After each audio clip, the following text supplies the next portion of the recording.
Let's head next into for loops, and we'll pick up the do while last. So a for loop is a loop that we know is going to be a definite number of loop iterations. So we're going to have a starting value. What are we going to start the control variable with? We have to have a test condition. How far are we going to count up to? And some kind of expression that alters the loop variable. So let me put it pretty simply like this. Here is a classic for loop. We have the for, lowercase. We have the condition in parentheses, but we have three pieces in this condition. The first, what are we starting it as? You don't have to put int inside of here. You could have assigned it above this, but we have the I for iteration starting at 0. We put a semicolon. We're going to keep on going while it's true that I is less than 10. So this is our checking condition or our Boolean value that we're seeing. We're going to continue while it's true. And the third part is usually how we're incrementing. In this case, we're adding a 1. Don't forget this is a postfix, if you remember. And then once it starts at 0, it would come and do the loop statements inside the braces. It would come around to become 1 and so on and so forth. So let's look at a little bit bigger code here now. I have a little for demo here. So let's dig in. So we are going to have an int counter. We don't have a value yet. And we're going to go to the limit of 14 this time. Okay. So we're going to print a little statement that says we're going to count to 14. And here is our for loop because it only has one line inside the body. We did not use braces. That is legal. But after we had one line, it would not be. You'd need braces. So counter begins at 1. We go and check the condition. Is it true that 1 is less than or equal to 14? Well, it is. So that's going to take us inside the loop. But it's going to increment this value. This is a prefix. So we'll talk about this in a minute. So does the prefix happen now or does it happen after the first iteration? Well, let's run it and we'll see what our values are here. So the first time, it's not going to see this iterative fashion, in other words, add the 1, until we come back around. So it's going to print out the counter is, in this first case, 1, put a space. Because it's just a single line, it's going to come back up. Now it's added 1 more onto it, so it's 2. Is 2 less than 14? Yeah. So it's going to print the 2, and then the 3, 4. Let's get to 13. So let's say we just printed 13 plus. We come back around, and now the counter, the prefix, adds 1 to it. And it's going to say, is 14 less than 14? Well, yeah. So it's going to print the 14. Come back around, it does make it 15, but 15 shuts it down because 15 is not equal to the limit, and it comes out of here and just prints an empty line to finish up. So that is the simplicity of a for loop. So you might be asking yourself right about now the question, when do I use a while loop? When do I use a for loop? Well, sometimes it doesn't matter. For example, in this example on the screen right now, both of these display the integers from 1 to 10. So we could print 1 to 10 in a for loop that goes around 10 times, or we could do it in a while loop that goes around 10 times. But typically, we use a for loop when we have a definite number of values that we want to get through. And we typically use a while loop while we're waiting for some condition to change. Like if you remember the program that said, do you want to see next year's interest rate? We kept going until they were done wanting to look. So we didn't know how many times that was going to happen. So as we go through these different loops, now that you've seen a basic for loop, there are some unconventional for loops. That would just mean if I was initializing more than one variable, I could perform more than one test. So I might be testing to see if the counter is 1 and the person has answered yes, they want to continue. So you could have and or operators within it. And also decrement, you could go down. You could start it at 10 and have a minus minus to keep counting backwards, like 10, 9, 8, 7, 6, 5, 4, 3, 2, 1, blast off. And there's also what we call an empty loop. Let me kind of show you what that is. So it's common in programs that you want the program to wait for the user to do something. And so a lot of times we call it a sleep loop or a do nothing loop. Everybody look at this statement right here where my mouse is going back and forth. Notice, obviously let me go back. The semicolon right here means the loop is over with. But what it's doing is quickly counting from 0 to 10,000 or 100,000 in this case. You say, why would you possibly do that? It's kind of like telling the computer, go to the corner and count to 100.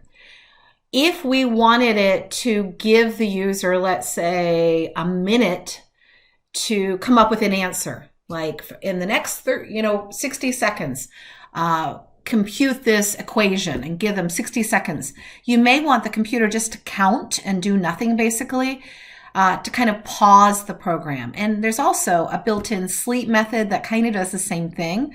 It makes the computer just count to numbers. And our third loop is called the do-while loop. It does pretty much the same thing that a while loop did, but the condition is at the bottom. In other words, it tests at the bottom whether it's going to continue and not at the top. So a do-while loop, interestingly, will always execute at least once because it does the statements inside the loop. And then at the bottom, test if it's true and it's going to continue on, or if it's false and going to pop out of the loop. So let's see do while it's in action. So I want you to pretend there is a great burgers, and I'm just going to pick Five Guys because I do like Five Guys. Five Guys, by the way, started in Arlington, Virginia, I think way back in 2003. But they now have locations all over the world, including Lynchburg. And they're even in England, in the UK. There's one even in small towns like Bath. So cool that they've done so well as a Virginia-born company. So let's use their logo, Best Burgers in Town, let's say. So we have a string. A string means more than one single character. We use double quotes around strings, if you remember. Notice I added some space here. You'll see why later. It's just a way of rigging things up. I'm going to have an integer. This is going to be my control variable, basically. Count as 1, although we're going to use it a little bit differently than normal here. And their response. The person who's running this program is going to decide how many times they want to see this advertising slogan for Five Guys. So we're asking them now for the user to get some keyboard input here. And it's going to say, here is our advertising slogan. So, here we go. Line 11 begins the do while loop. But notice do is on line 11, but while is on 19. So it's got like a top and a bottom. So make sure you don't put do while on the same line. Notice there's no condition next to do in line 11. So here's the thing to know, and this, boy, would be a great test question. Which loop always executes at least one time? And that's do while, because there's no condition. It's going in here regardless of what's happening. It's going to execute. Unlike the while loop had to have the condition at the top. The for loop had to count from, this number to this number. So we're going to drop right into 12, which is the beginning brace for the do while loop. And we're going to print out a blank line on a new line. Whoops, I moved that around. And moved this with some asterisks. We're going to put 1 because that's our 1 so far, and the message. And that's why there's the space. So it's going to put these stars on a new line, put the number 1, and put the best burgers in town. So far it printed it 1 time. Count is going to be incremented 1. In this case, you say, well, does it matter that it's basically a postfix? Not really, because when it leaves the line, it adds 1. So it really wouldn't matter if this were a prefix or a postfix in this case, because it's not assigning it to a variable. But think of count as now 2. Hold your fingers up. Line 15, do you want to see it again? Enter 1 for yes or any other number for no. So this is finally, if you remember, we had the scanner line in line 9. Finally, in line 18, we're asking them for their input.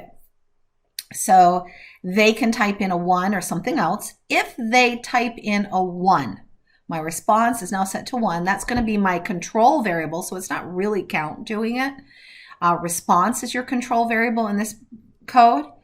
And now it's going to test, is it true that response is equal to 1? Don't forget the double equal sign.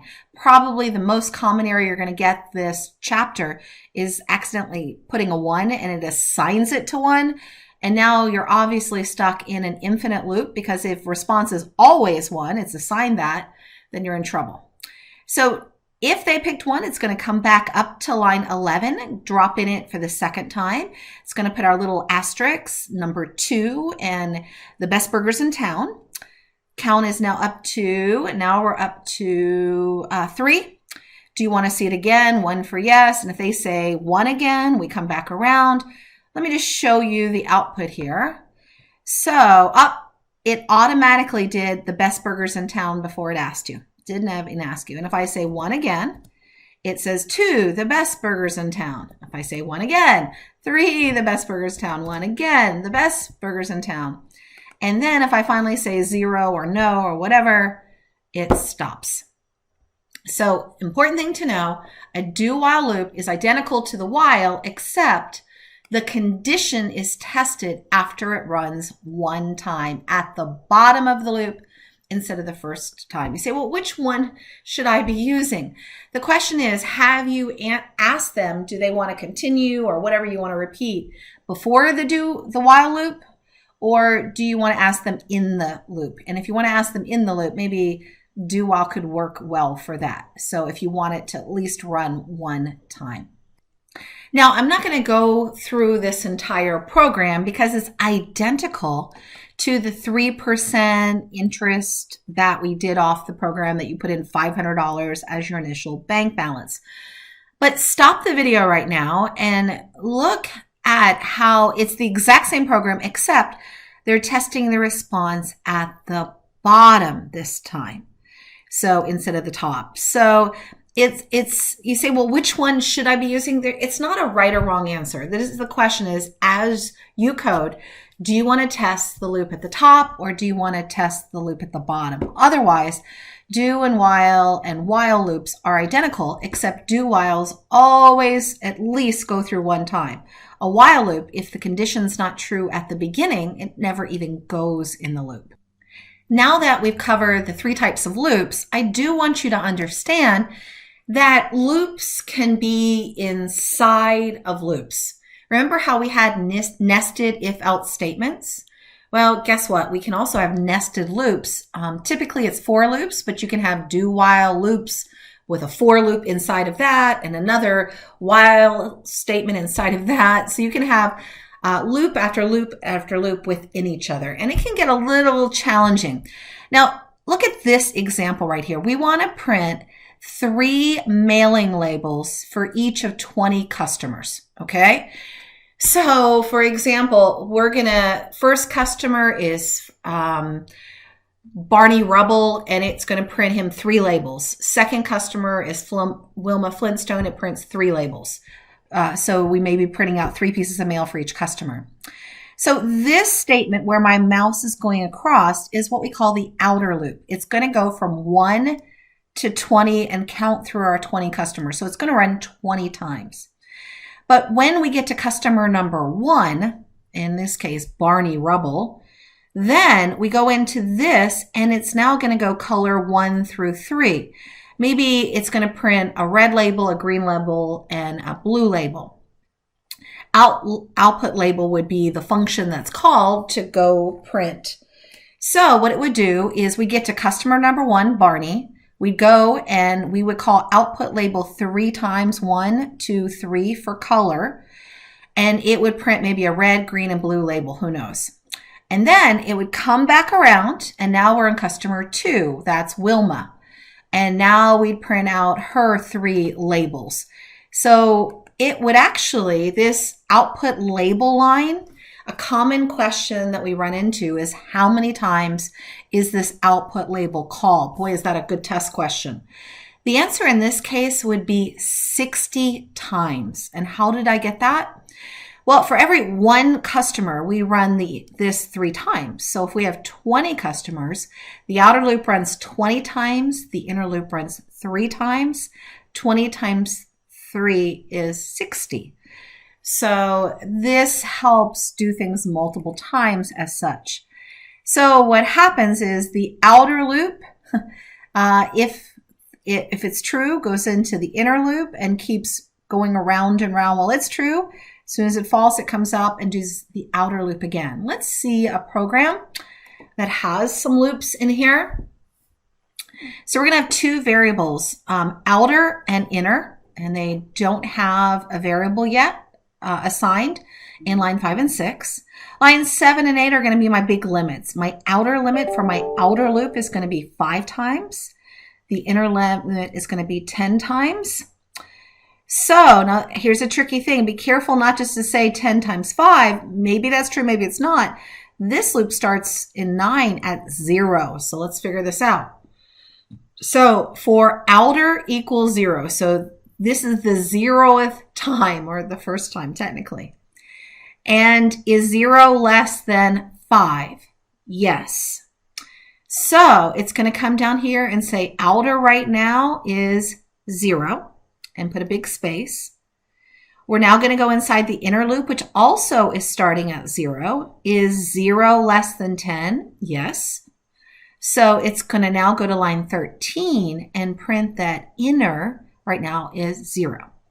Now look what happens. Because it doesn't have braces, because it's a single liner in here, it's going to go from line 13 back to line 12. And because of the incrementer right here, inner is now 1. 1 is less than 10. So it prints 1, and then 2, and then 3, 4, 5, 6, 7, 8. Let's come around. It just printed 9. Is 9 still less than 10? Yes. So it now prints 10. And then it comes back up, and is 10 less than 10? No. So it ends, but it just ends. It comes to this line 14. First time line 14 has ever been seen. It prints a blank line here, and then comes back up to line 9, and now outer is 1. And it goes 0, 1, 2, 3. In fact, let's run it so you can see how many times. Take a moment and stop the video for a second and see if you would be able to come up with this same iteration. So the question is here, well, how many times did it actually print line 13, or how many times did it run in that inner loop? And since we only went from 0 to 9, if you count 0 to 9, 0, 1, 2, 3 with fingers, 0 to 9 is 10 digits. So it ran 10 times each time, and it ran a total of 5 times on the outer loop. So 5 on the outer, 10 on the inner is 50 times. And you say, well, that means you just multiply these two together. Well, not necessarily. If I would have made this less than or equal to the outer limit in line 9, on line 12, put an equal to here. Let's run it now. Now it runs 11 digits every time from 0 to 10. And it ran 6 times. So this time, if I were to ask how many times did line 13 run, it would be 11 times 6, which would be 66. Woo! Okay, well, get started on your homework. Notice that because fall break is coming up next week, we will not have anything due next week because we're officially off. So I've made the assignment that you have due the coding from scratch. Typically it's due next Wednesday. It's going to be due Friday just to give you a little extra time just on that coding from scratch assignment. Thanks.